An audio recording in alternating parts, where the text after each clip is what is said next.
Okey, malam ni aku nak keluarkan video baru. Jadinya malam ni boleh tunggu pukul 9 malam. Okey, tapi yang tu kemudian yang ni aku nak terangkan ilmu pasal gearbox ni lah. Okey, mana-mana siapa pakai model Myvi, model Azza, model Toyota ke model-model baru yang pakai filter kapas macam ni. Korang prepare lebih kurang setahun ataupun 40,000 km tukar sekali filter ni. Filter ni penting. Kadang filter ni sumbat boleh menyebabkan gearbox rosak lah.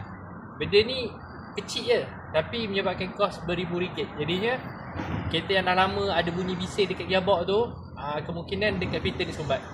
Filter ni baru dalam RM70, RM40 lebih, tengok jenis brand kita pakai. Tapi filter ni penting, wajib. Jadi siapa-siapa yang pakai model-model auto, kereta-kereta sekarang banyak auto, model-model utamanya model Pro 2. Filter ni aku banyak dapat isu, dia keras, dah terlampau lama. Sebab orang tahu tukar minyak gearbox je. Filter ni ada juga. Jadi kena tukar filter untuk mengelakkan daripada kos yang lebih tinggi. Dapat?